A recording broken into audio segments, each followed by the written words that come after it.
Good evening, everyone. Thank you so much for joining us. My name is Bill Lynch. I'm the Assistant Director of Education Programs and Communications for New Jersey Conservation Foundation. I know we have some folks watching who might not be familiar with the organization. We've been around since 1960 and have preserved over 125,000 acres throughout the state. In addition to land preservation, we also steward more than 24,000 acres, including some of our own preserves. We're very active in promoting strong land use policies. We act as an educational hub for other land trusts throughout New Jersey, and we offer mostly free outreach programs, both in the field and virtually. Those include things like bird and butterfly walks, yoga and forest bathing, photography workshops, and talks like today's that explore different issues that are affecting and are of interest to our community. So we'd love it if everyone would follow us on Facebook and Instagram at NJ Conservation, and you can visit our website at njconservation.org to learn more about our work. Quickly before we get started, I want to mention that this will be recorded tonight. I will most likely be uploading and posting a YouTube link to our social media. So if you want to share this around, or if you know someone who's interested but couldn't make it, please look out for that. I would suggest that people go into the top right of their Zoom screens right now and change their view to speaker view if it's not set on that. That will allow you to see Purbita when she's talking and not my uninteresting rectangle. I encourage everyone to introduce themselves in the chat. Let us know which native lands you are joining us from. I just posted a link in the chat to a map you can use to find that out if you're not aware. And feel free to ask questions there or add your own thoughts to the discussion. We should have some time at the end to explore some of those. And lastly, I want to thank the Feminist Bird Club of Jersey City for helping to connect us. They are a new chapter of the organization which promotes inclusivity in birding. And I encourage everyone to follow their Instagram at fbc.jc. So before I fade into the background here, I would like to introduce Purbita Saha, who is a journalist and editor for Popular Science, as well as a birder and member of the Jersey City chapter of the Feminist Bird Club. Purbita, thank you so much for joining us. Hey, I'm very excited to be here. Like Bill, I live here in New Jersey. I've been here for most of my life. I'm so sorry, I live on a suburban street, so there may be noises, there may be dog activity. The dog is currently hiding under the desk. And yeah, it's excellent to talk about birds and birding, not just with other members of this community, but also folks who are curious about the birds in the landscapes around them and just want to get to know them better, or are curious about people holding binoculars staring at random objects in the landscape as well. Yeah, as Bill mentioned, I'm a member of the Feminist Bird Club Jersey City, which just popped up a few months ago. So if you're in Hudson County or anywhere near, or even just visiting, give us a shout. The Instagram is probably the most active way to get in touch with someone. And yeah, see if we have like a walk or an art event or a volunteer event coming up, because we've got some fun things planned. So today we are going to talk specifically about female birds, which of course marries well with the Feminist Bird Club ethic and philosophy. And yeah, I'll give you a little background on female birds, why female birds, and then we will dive into, I know it was a very dramatic title for the talk, The Lost History of Female Birds. So going to share my screen. And also I know we can't really interact outside of the chat box, but I totally recommend people ask questions, leave anecdotes, have discussions in the chat, and we can even stop at multiple times to review those and go off on tangents, because I like tangents. Also, as you introduce yourself in the chat, in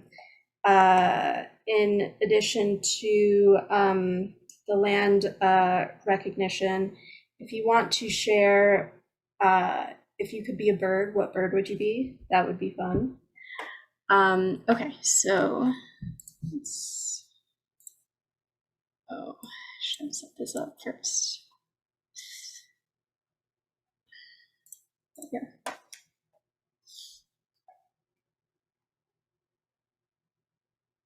All right. Actually, I will go back for a second. So you will see these are the famed paintings of John James Audubon, who was an ornithologist in the US. He had a presence up here in the Northeast, but also in the Southeast. And he painted this beautiful book of birds called The Birds of America. And so I've selected a few plates, as they're called, from his book. He, despite being like a 19th century white ornithologist, he had a pretty good sense of science for female birds, and they are represented pretty well in his book. So in this painting, we have a great horned owl couple. And really the main reason I chose this is because they look like zoned out for no apparent reason. If you see a great horned owl in the wild, they probably won't be cross-eyed like this. But John James Audubon did paint many of his birds from like dead taxidermied bodies that he had hunted down himself. So that might explain the funny facial expression. I think the female is supposed to be the one on the right here. In the wild, we'll talk about this later, but great horned owls, as with many other raptors like hawks, falcons, owls, the females, I believe, are slightly larger, which you can't really tell unless the male and female are sitting right next to each other, but they do have a differentiation in their calls. So we will go over that because it's highly possible that you'll be hearing great horned owls in the next few months.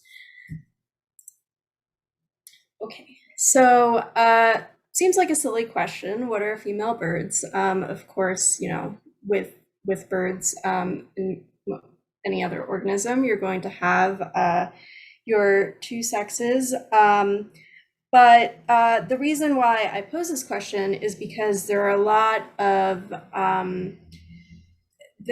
lot of preconceived notions about female birds, which do come from our scientific and our birding history. And something that's really important to remember is that what we think are these rules for female birds. So, you know, as you get more into birding or recognizing birds around you, you might see certain patterns. Like, yes, a lot of the species we have around us, the female birds have less bright plumage, or they don't sing as loudly or as musically as the males, or they're kind of like skulking in the corner. They're not like out in full view at your feeder or, you know, in your park or whatnot. And some of these behaviors could be true, but they're not always true for every individual or every species. So the avian world is wide and diverse. There are over 10,000 recognized species. And even beyond that, there are subspecies and different populations of birds in different areas. For example, the northern cardinals we see here in New Jersey are actually quite different from the northern cardinals that are out in the desert in New Mexico and Arizona. So there could be different behaviors, different field marks, different looks to that set two sexes apart within a species. So when two sexes are able to be identified, it's called sexual dimorphism. And that dimorphism can come from physical traits, it can come from behavioral or vocal traits. There's a wide array of ways to distinguish female and male birds. The bird we have here is not a native North American species, the greater painted snipe. It's native to Southeast Asia mostly, I believe. It's a really beautiful bird, a bit of a PG-13 scene here, but I thought this was really interesting. One of my fellow birders sent this to me. because you can tell that the male is on top because they're copulating, but the male is not really as bright and as distinct and painterly as the bird on the bottom. So in the greater painted snipe, the female is actually the much brighter and eye-catching of the two. So we do see this in a couple different birds. Yeah, so again, there's no rule of thumb for that covers the entire world of birds. Another point is that we usually think of female birds in relation to like chick care, or just laying the eggs, tending to the home. I'm not trying to anthropomorphize here, but this is you read about female birds and you get these descriptions a lot. And yes, a lot for a lot of species, the females handle a bulk of the care, but again, not always. Sometimes they split it with the male. Sometimes the male does most of the work. But there's also natural history and a life for them beyond just reproduction. And those are all facts and a broader picture that we're learning more about now that there is a bigger focus on female birds and more awareness about them. So what I've been birding myself for almost a decade now. I started in my later years of college after taking an ornithology class. I think there might be some ornithology teachers and students in the audience today, which is really fun because that's how I got into birds. And I have to admit that, the first at least 6 or 7 years of birding, I also didn't notice this bias toward understanding or coveting male birds within this field. And what really tipped me off to that was this essay that Ken Kaufman, who is a birder, naturalist, and really wonderful writer up in Ohio, he wrote this essay for Audubon magazine, where I used to be an editor. And he pointed out some of these stereotypes that we have that travel within the world of birding, and why it skews our understanding of female birds, or leads to no understanding at all. So Ken really shone a light on why we should be pursuing female birds in the field, why we should be writing odes to them, and more importantly, studying them. And that really shifted my perspective to the point where, okay, I thought I had a smoother transition here, but I will also talk about this quote from Florence Merriam Bailey, who she is a famed woman in ornithology from the late 1800s, in a time in the US when there were very few women who were studying birds or getting their name on the cover of a book about nature or wildlife or birds. But Florence went for it. She wrote this book that's pretty famous now. It's called Birds Through an Opera Glass. She also did a lot of her own art. And she gave a shout out to female birds as well. I liked her description here of warblers, which they're these little songbirds that are highly migratory.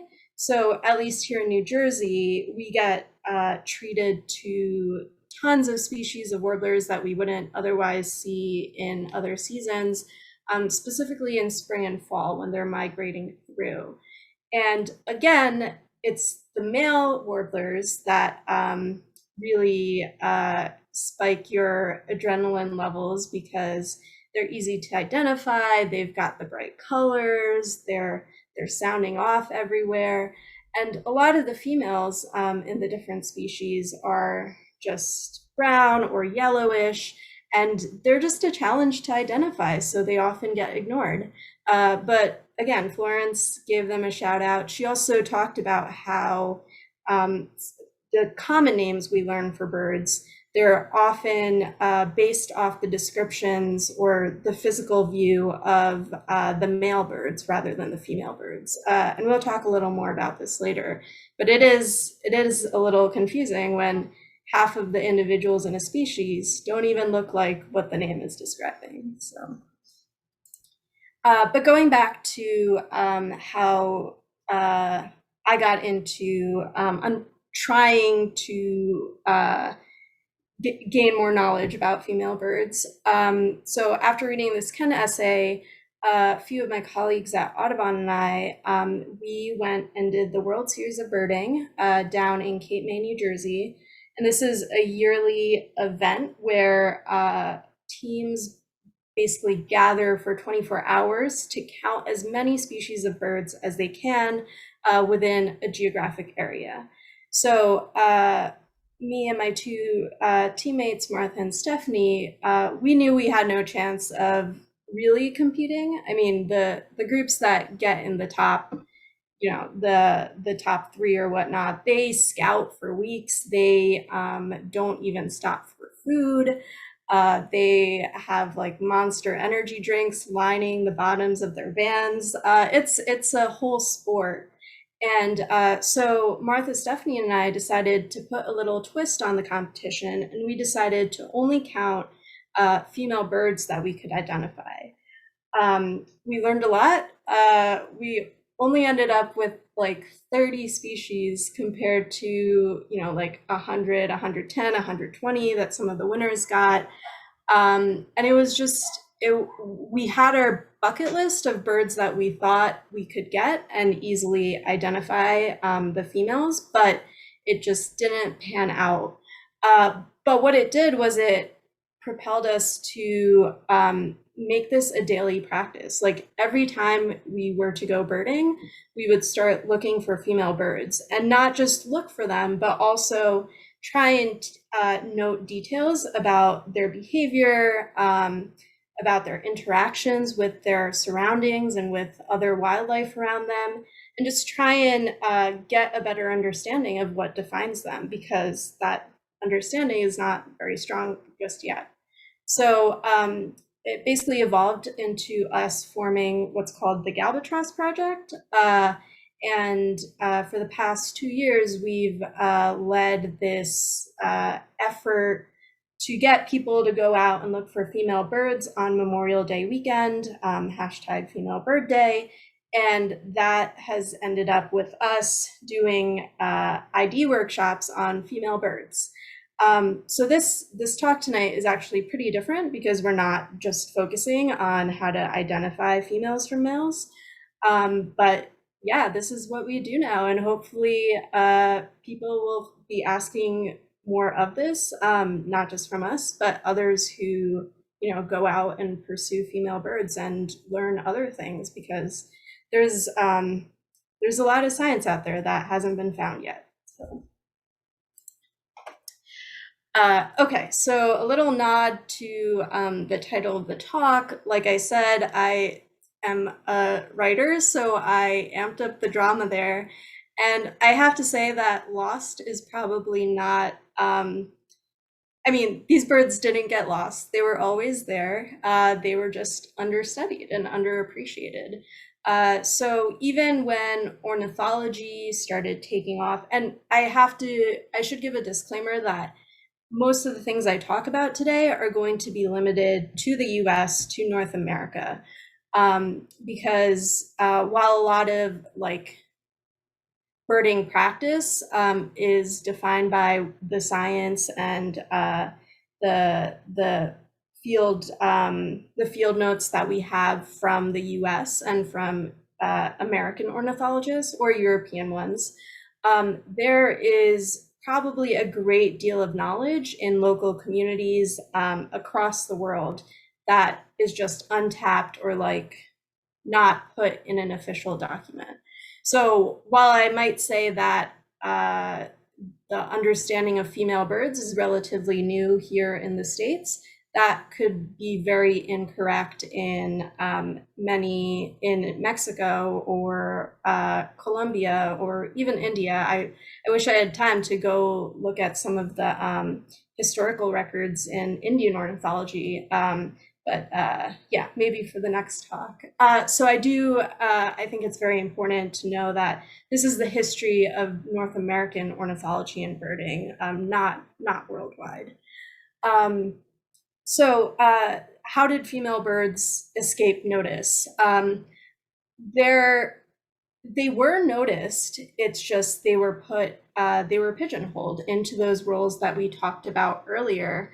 And that didn't leave a lot of room for people to try and understand them on a deeper level. So we have everyone from Charles Darwin, studying both Darwin's finches, but then like birds once he got back to the UK, and developing his theories and ideas about natural selection and sexual selection. So he did a lot of observation of male and female birds, and he understood that there were differences, but he's kind of the one who really propagated this theory that males are driven by sexual selection to be boisterous and beautiful and bright and active. And to Darwin's credit, he also tried to push this notion that it was always like female choice or the female's bird's desire for aesthetic beauty that drove this this differentiation in males and females, which has been debated a lot and maybe discounted now. But yeah, a lot of the separation we have between males and females is because of these biological theories. Then we have our ornithologists who went out and actually, shot a lot of these birds and studied them up close, or even studied them in the field. I don't think they killed everything they saw. But John James Audubon and Alexander Wilson are two of the big ones. They were actually big rivals. And they, like I said before, John James Audubon, he represented female birds, and a lot of his write-ups, which you can read on the Audubon website, they do have like pretty spectacular detail about what the females do. Although again, it's usually in relation to eggs or chicks or nests, and not really like the female on her own. Who is she? He did have a few snafus, and can't blame him too much because, again, identifying female birds is tricky. But this bird on the left, which you might have seen from the poster of this event, he actually identified this bird as a completely different species. He called it, I think, the Selby's flycatcher, which is not a bird that actually exists. Today we know that it's a hooded warbler. It's just the female version. The male is the one who has the hood. So even he got tricked out by how different and unique some of these females were. And then this is more of me projecting, but so as birds got a lot more attention here in the States, they also got attention from the fashion industry. And in the 1800s and early 1900s, a lot of, especially women in higher society, were wearing bird feathers and even like entire birds on their coats. They had mufflers made of them. They had hats. They had earrings. You can, go look up some of these archival photos. They're kind of horrifying. But again, like that, the fact that male birds were better known for their bright and dazzling plumage, especially in hummingbirds and the birds of paradise. Some species of them the males were hunted more than the females. And while that is not a benefit to the males, it also drew more attention to the males. So again, females were kind of flying under the radar. That's not true for all species. Egrets were one of the most hunted birds for the fashion trade. And in egrets, both the males and females were hunted for their really long, white, eye-catching plumes. And I actually have, let's see, yeah, I have some of those scary photos. This is a bird of paradise, and it is the male. Another bird of paradise. Yeah, so they were not fun. Not fun at all.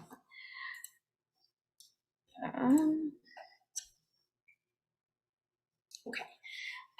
And then we had museum collections, which of course still exist to this day. And museum collections are great because they are really a time capsule, and they show how both they show changes in the birds themselves, if you're collecting specimens over time, but they also show changes in scientists' behaviors and thinking. And there's actually a study, I think 2 years ago, and my friend Hannah Waters wrote about it for Audubon magazine, where researchers went and looked at some of the biggest avian collections in museums, including the American Museum of Natural History, the Smithsonian, and they looked at over 1 million specimens, I believe. And of the ones that were identified to male and female, there was a big skew toward males. So I think the breakdown was like 60% versus 40%. And that was across just all the specimens. But then when they looked at specimens that were called the type specimen, which means it's kind of the original specimen that helps to define a species, most of those were males. So then you wonder why birds today are mostly named after the male characteristics. It's because these species, or our understanding of species, are originating from these specimens. And if we're looking at them, and they're the males, that's what's going to help describe them. So I believe there's kind of like a push to change this as we start to describe more species these days. But yeah, it's kind of confusing when you're trying to, describe, now I'm trying to think of like a American redstart, which is a type of warbler. If you're trying to describe that to someone who is new to birds, and you have to show them the female bird, and she is completely yellow with some patches of black, some patches of white, it's like, okay, why is it called a redstart? I can't really explain that to you unless we go into this whole talk. So fun stuff. But the museum collections, again, that's like the fact that there is this bias toward males. That's huge because we are learning so much still from these specimens that were collected 100, 200 years ago.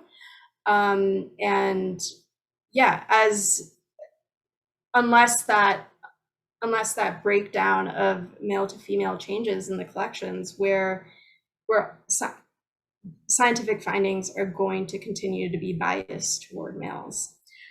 And finally, some more modern pursuits, bird photography and competitive birding. I can't speak too much to the photography element because I'm not a photographer myself, but just, again, like working at Audubon magazine and also just being a general appreciator of bird photographers who can sit in one spot or one patch of the beach and take 1,000 photos of the same bird. You definitely notice that, it's mostly the male birds who make the final selects or who get posted to the different social media forums, or who end up in photography awards. So this year, for the Audubon Photography Awards, the Galbatross Project, we actually got to judge a new award called the Female Bird Photo Prize. And I have the winner here. It's a female Northern Harrier, but it's a young female. So the way the photographer identified her was actually by the color of her eyes, which is really interesting. And she had a great story behind how she found this bird. It involved a flamingo, which is wild. But very, very striking bird and very striking photo. And yeah, a species I see often and usually am more acquainted with the females, which is really cool. So very fun to have that that category be part of the photo awards now. But again, that was because of this this like recognition and this push that yes, a lot of bird photos are just of males. And that feeds into education, getting more people interested in birds, and again, further scientific study. And one thing that I can speak to is birding and making lists of bird species. And everyone should, have their own birding practice and like do it as they like. But listing is this practice where you basically have a life list where you track every species you've seen since you've started birding. And people do it in different ways. They might do it for like their local area. They might just do it in their yard, or they might do it wherever they travel.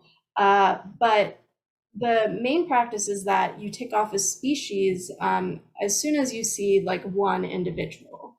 And that doesn't mean you don't go out and look at that species again, or you just completely ignore it, but it's kind of like off your bucket list. And usually the individual that helps you tick off that species is a male bird, because if you're going on a birding tour, if you're traveling, those males are usually the star attractions, and again, easier to identify. So yeah, if we want to bring female birds back into focus, there are a lot of things we need to change. And it can go from the personal level to the institutional level.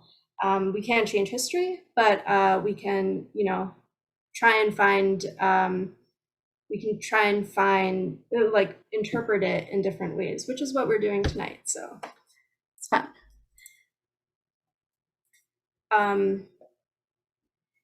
So I don't know how interested you all are in birds, whether it be after these few minutes that we've been talking, or even just before this talk. But I'm going to try and sell female birds a little more to you. So like I said, a couple of my friends and colleagues and I have been trying to better our practice of identifying female birds. And it's kind of driven by this fact that like the tools that we use to identify birds, whether it be an app or a field guide, like an actual paper field guide, they don't have a ton of description about the females. They might have a photo, they might have an illustration, but beyond that, there's a lot of kind of grassroots knowledge that hasn't been collected and put in an actual resource that whether new or veteran birders can use. So for example, my go-to field guide is the Sibley Guide, and I'm not picking on David Sibley. I love this field guide. It's what was given to me in my ornithology class. But when I was at the World Series of Birding, I was looking at some of the females that he depicts, and here's one. It's the piping plover. Oh wait, you can't. I will. Piping plover. And piping plovers are beach birds. They are probably leaving for their migration about now. And they,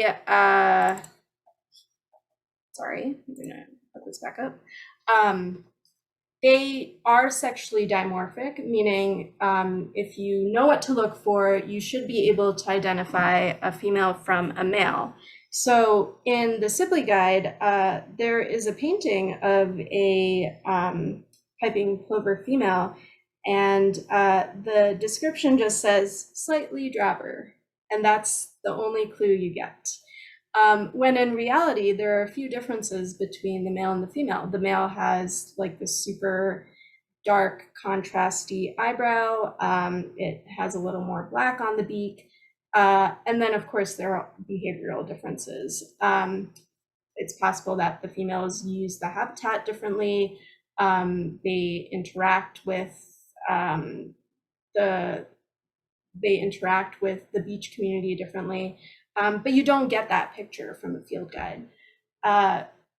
So just being able to go out and collect new information or ask questions about some of the birds you're seeing, and then go home and dive into some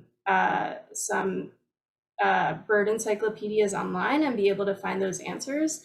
That's like made a world of difference in birding for me, at least.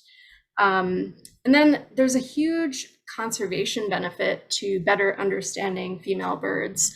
And they're one species, that is a great example is the golden-winged warbler. And golden-winged warblers, they spend the winter in Honduras or Central America. And the female birds actually use a different part of I think montane forest is maybe not the right way to describe their habitat, but they use a different part or a different elevation of forest than the males. And what's been learned is that the area that they inhabit in the winter is a lot more susceptible to deforestation. So if the habitat is not supporting these female warblers and they're not making it back up north to breed, then that's going to have huge implications for that entire species. And golden-winged warblers are already like in trouble in some parts of the US.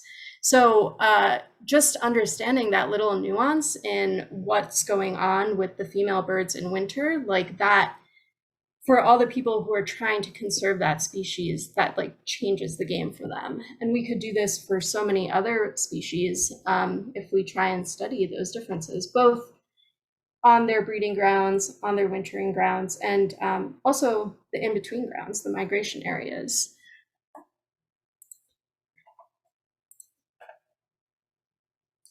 And more generally, we just have to kind of step back and look at the fact that, and I really like the way that Ken Kaufman put it, he said that there's this unconscious bias against female birds that's widespread against female birds in birding. And birding there have been a lot of good conversations in recent years about how like the kind of microaggressions and the inequities that exist in this community of the people itself. But then if we're looking at the wildlife and how we're treating the wildlife and how we're characterizing it, there's bias there too and inequity. So we really have to balance it out on both ends. Yeah, and it makes for a richer birding experience. It's not, if you're about the practice like beyond just collecting different species and filling out your life list, and you really want to sit in a place and understand how a bird fits into the environment and fits into the space that you share with it, watching female birds is a great way to do that. This summer, I did my first breeding bird count in the Meadowlands in New Jersey. And a lot of the behaviors that we were supposed to be recording or looking for were directly, representing female birds. So, just that, and that information that we were collecting goes into, again, conservation efforts and scientific studies that will benefit both people and wildlife for years to come. So yeah, we owe a lot to female birds. We just don't know it yet. And the fun thing about, continuing or growing this movement is that we just learn like fun facts and get to piece together so many of these facts just by hearing from everyone else and hearing from new birders. Like if you're a new birder, you're not biased yet. So you can start in the field on even footing and just treat females and males like differently, but also the same. Just give them the same amount of attention, which is great. Okay, I've been talking for a very long time. So Bill, if there are any questions or like any side discussions that we can bring up, that would be really fun. I'm also sweating.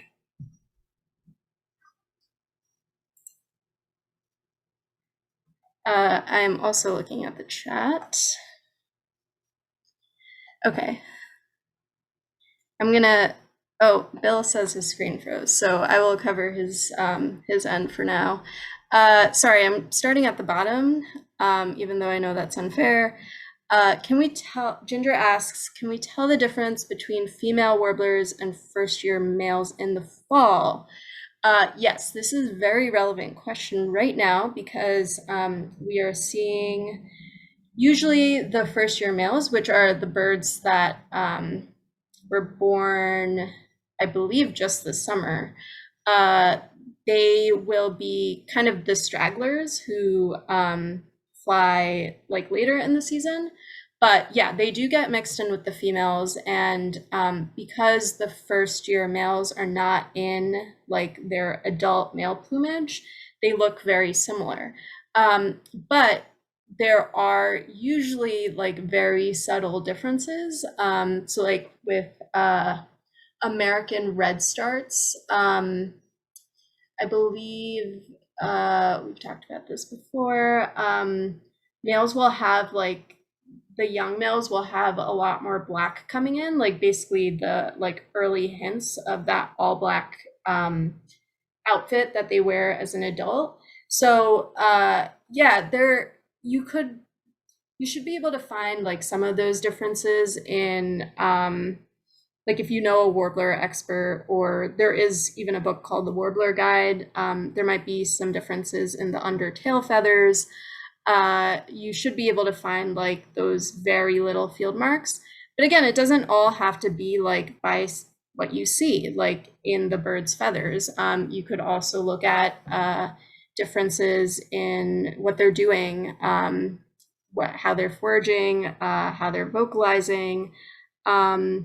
Yeah, and generally the first year males, their feathers will look really grubby because they're still like they're pretty worn out and they still need to go through that molt. So yeah, it's going to be different for different species, but it's a fun challenge to take on. So good luck, Ginger.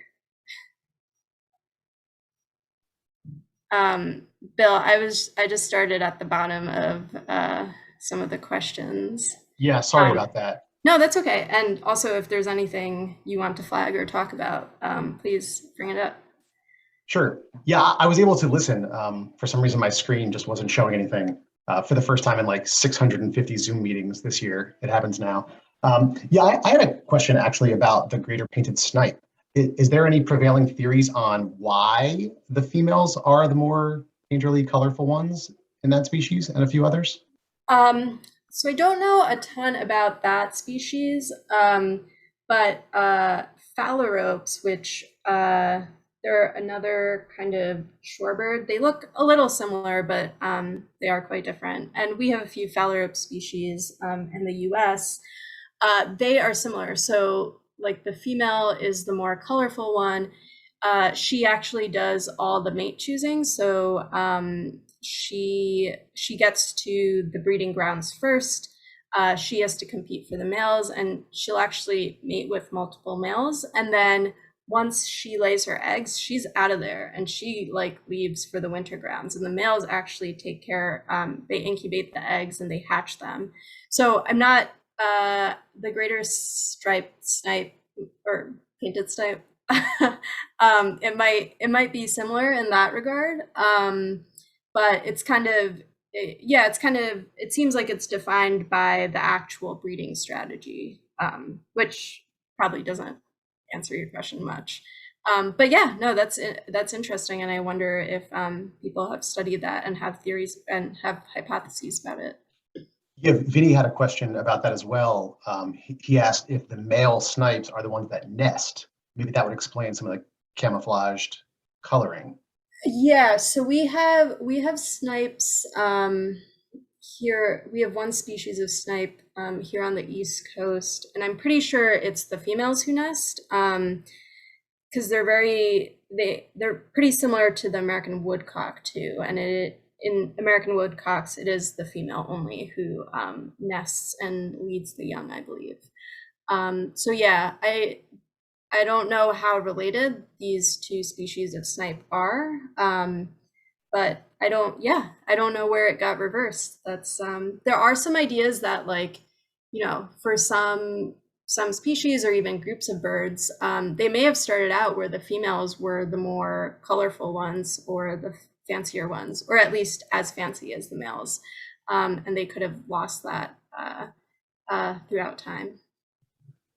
Sounds like a very interesting PhD for someone down the road. Yeah. So Vinny has another question here. There's a concerted effort in renaming based on genetics. Do you think they'll take male nomenclature bias into account when they're doing Um,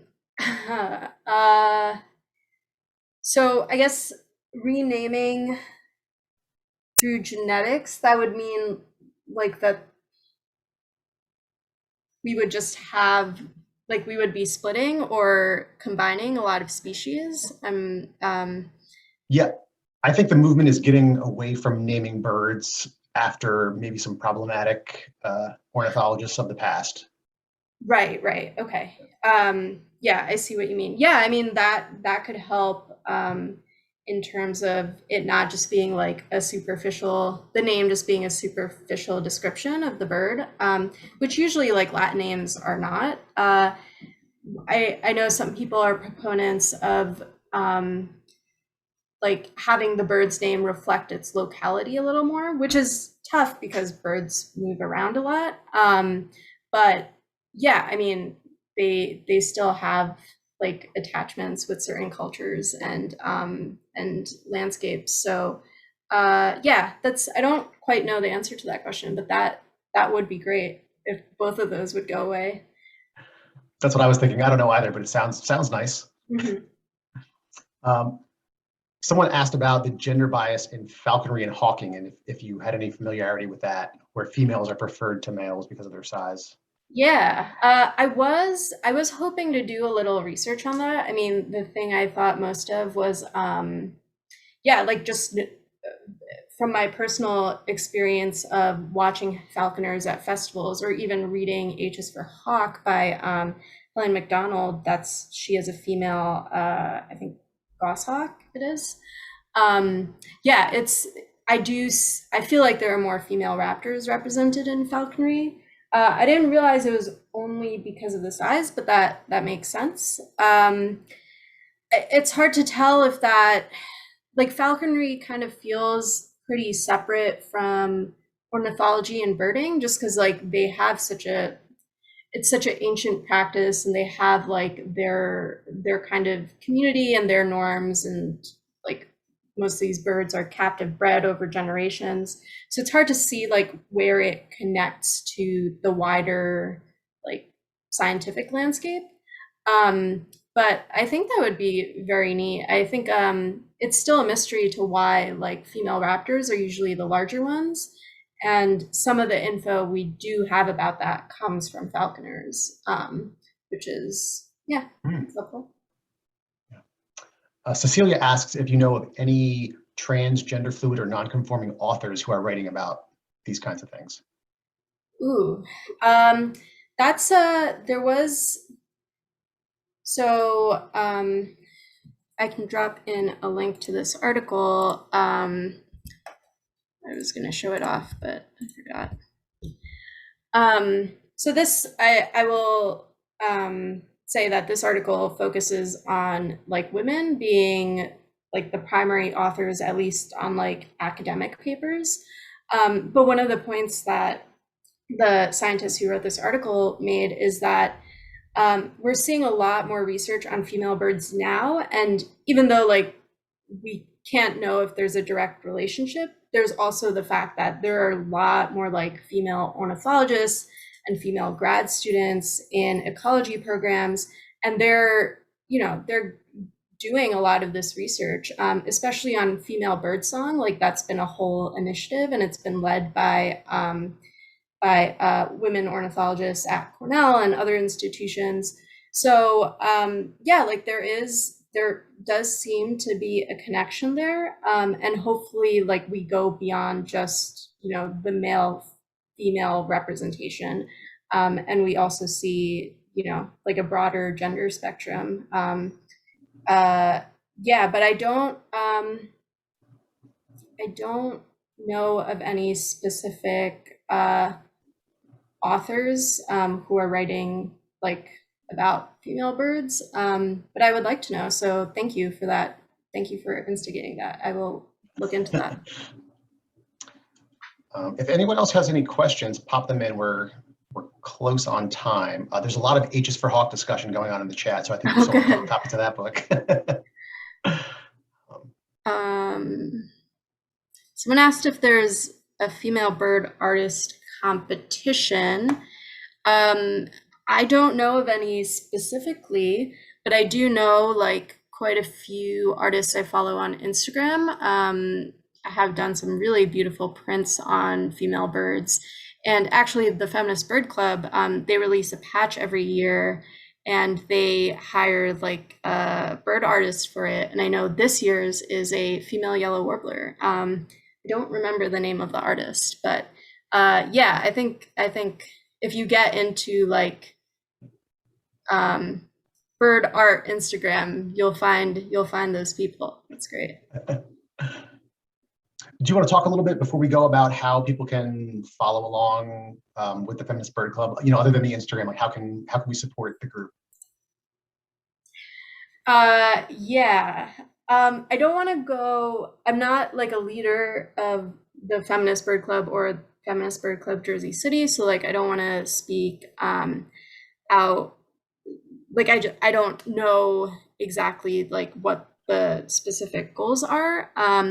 But I mean, generally the idea is that there are different, first off, like there's the community focus. So it's all about welcoming anyone who wants to be part of the birding community, but also who like has not been championed as like the traditional birder in the past. And that could be anywhere from racial diversity to like LGBTQ plus diversity, but also like having more walks that are accessible to people with visual disabilities or like physical disabilities.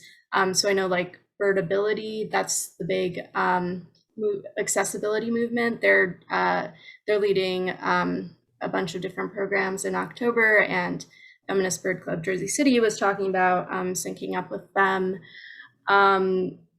So yeah, and there are chapters across the country. So I don't know where everyone's from, but if you go to the main Feminist Bird Club website, you should be able to see the different chapters, and you might even be able to start one of your own if there isn't one very close to you. Yeah, I hope that answered the question in part. Yeah, thank you.